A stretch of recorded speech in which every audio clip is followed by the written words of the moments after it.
हे मंदोदरी, संसार बड़ा विचित्र है। यहां पुरुष और स्त्री दोनों की परीक्षा अलग अलग रूप में होती है।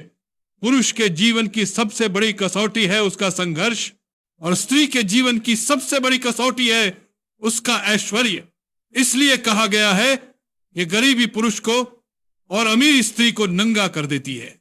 हे मंदोदरी, जब पुरुष निर्धन होता है, जब उसके पास धन, साधन और सामर्थ्य नहीं रहता, तब संसार उसकी ओर घृणा की दृष्टि से देखता है। समाज उसे तुच्छ समझता है। उसकी वाणी का कोई मोल नहीं रहता। उसके सत्य को भी असत्य मान लिया जाता है। उसका तेज छिन जाता है और उसकी गरिमा नष्ट हो जाती है। यही कारण है कि कहा गया है, गरीबी पुरुष को नंगा कर देती है, क्योंकि उसका आत्मबल, उसका यश, उसका सम्मान सब समाज के ताने बाने में धन के अभाव से ढक जाते हैं। निर्धन पुरुष चाहे कितना भी धर्मात्मा क्यों ना हो, उसके सद्गुणों पर लोग पर्दा डाल देते हैं और केवल उसकी दरिद्रता को देखते हैं। यही दरिद्रता धीरे धीरे उसकी पुरुषार्थ शक्ति को भी क्षीण कर देती है। परंतु हे मंदोदरी, दूसरी ओर स्त्री की सबसे बड़ी शक्ति उसकी मर्यादा और लज्जा है। वही उसका आभूषण है, वही उसका अलंकार है। लेकिन जब उस स्त्री के जीवन में ऐश्वर्य और अमीरी प्रवेश करती है, और यदि वह उस ऐश्वर्य की चकाचौंध में बह जाती है, तो उसका लज्जा रूपी आभूषण छिन जाता है। अमीरी स्त्री को घमंड देती है और घमंड उसके शील को ढक लेता है। जैसे जैसे ऐश्वर्य बढ़ता है, वैसे वैसे उसकी विनम्रता घटती है। धीरे धीरे वह यह भूल जाती है कि उसकी वास्तविक शक्ति उसका सौंदर्य या धन नहीं, बल्कि उसकी मर्यादा है। यही कारण है कि कहा गया है, अमीरी स्त्री को नंगा कर देती है। हे मंदोदरी, धर्मशास्त्रों में कहा गया है कि पुरुष का धर्म है परिश्रम और संयम, और स्त्री का धर्म है मर्यादा और लज्जा। जब पुरुष निर्धन होता है, तब उसका धर्म डगमगा जाता है, क्योंकि उसे पेट भरने और परिवार चलाने के लिए कई बार ऐसे कार्य करने पड़ते हैं जो धर्म से भटकाते हैं। निर्धनता पुरुष को विवश कर देती है।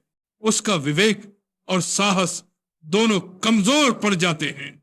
और जब स्त्री अमीर होती है और धन के अहंकार में बहक जाती है, तब वह अपनी मर्यादा खो बैठती है।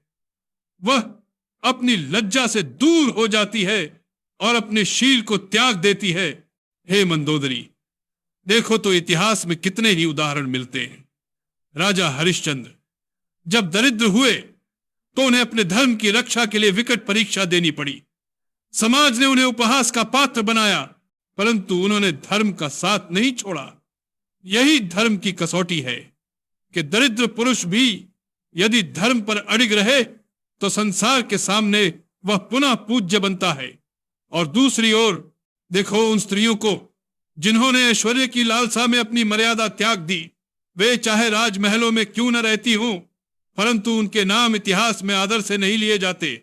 हे मंदोदरी, धर्म यही सिखाता है कि धन और निर्धनता दोनों ही परीक्षा हैं।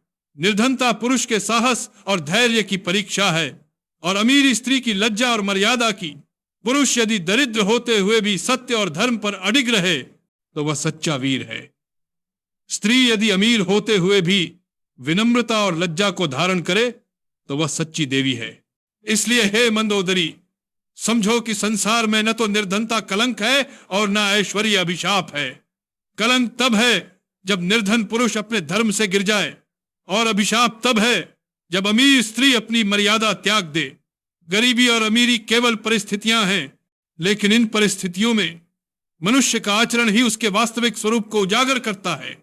हे मंदोदरी, पुरुष यदि दरिद्र होकर भी धर्म को थाम ले, तो वह साधु कहलाता है, और स्त्री यदि अमीर होकर भी लज्जा और मर्यादा में स्थित रहे, तो वह देवी कहलाती है। यही धर्म का सत्य है, और यही जीवन का उपदेश है कि मनुष्य अपनी परिस्थिति से नहीं, बल्कि अपने आचरण और धर्म से महान बनता है। यही कारण है कि कहा गया है, गरीबी पुरुष को और अमीरी स्त्री को नंगा कर देती है। परंतु यदि पुरुष धर्म से न हटे और स्त्री मर्यादा से न डिगे, तो न गरीबी उसका तेज छीन सकती है, न अमीरी उसकी लज्जा।